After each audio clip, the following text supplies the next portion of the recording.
কতিপয় কিছু আনসার সদস্য তারা বিক্ষোভ শুরু করছে তাদের দাবি দাওয়া নিয়ে।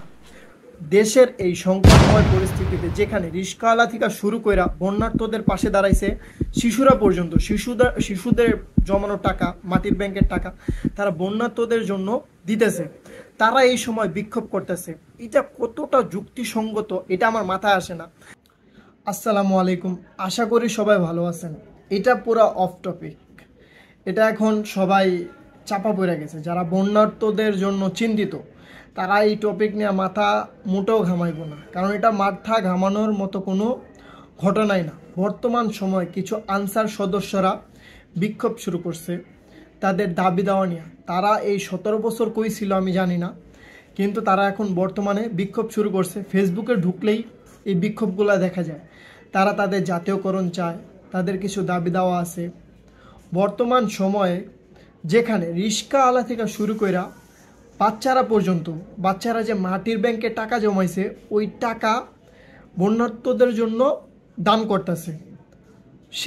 সেই সময়ে, সেই সংকটময় সময়ে কিছু আনসার সদস্য কি করতেছে, তারা বিক্ষোভ করতেছে। তারা এই দেশের সংকটে আরও বাড়াইতেছে। তারা ভারতের মতোই, তাদের আর ভারতের মতো কোনো তফাৎ দেখি না। ফেনী, কুমিল্লা কিছু কিছু অঞ্চলে যেখানে ওইখানেও তো আনসার আছে, ওইখানে আনসার সদস্যরা তারা কি করতেছে, রেস্কিউ টিমের সাথে কাজ করতেছে, বন্যার্থদের সাহায্য করতেছে।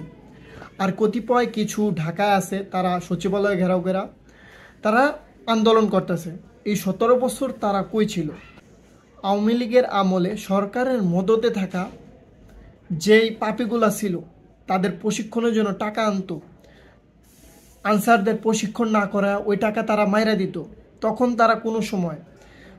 তারা কোনো সময় আন্দোলন করেনি, কারণ ওই সময় যদি ওরা আন্দোলন করত তাদের চাকরি নিয়ে তারা সংকটে পড়তো। তারা সংশয়ে ভীত ছিল যে যদি আমরা এই আওয়ামী লীগ সরকারের বিরোধিতা করি বা কোনো আন্দোলন করি বা কোনো বিক্ষোভ করি, কোনো দাবি দেওয়া চাই, তাহলে কী হইব, তাদের চাকরি সংকটে পড়ব। বর্তমান সময়ে নতুন সরকার আসছে, তারা সুবিধা চাইতেছে।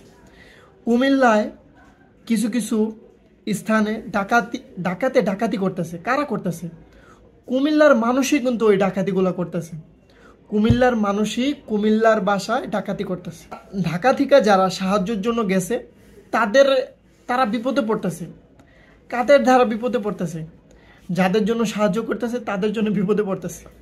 বর্তমান সময়ে যারা এই বিক্ষোভ করতেছে, যারা এই দেশের সংকট তৈরি করতেছে, তারা মূলত দেশের শত্রু। তারা দেশের ভালো চায় না। এক কথায়, যারা এই বিক্ষোভের সাথে জড়িত তাদেরকে চিহ্নিত কইরা সরকারের উচিত তাদেরকে চাকরি থেকে অব্যাহতি দেওয়া। কারণ আমাদের দেশে মেধাবীর অভাব নেই, চাকরি করার জন্য তারা প্রস্তুত, কিন্তু তারা কাজ পায় না। সরকারের সুপদক্ষেপের মাধ্যমে যোগ্য ব্যক্তি বাছাই করলে যোগ্য ব্যক্তির অভাব হইব না, আর তাদের এই শূন্যস্থান পূরণ করতেও বেশি সময় লাগবে না।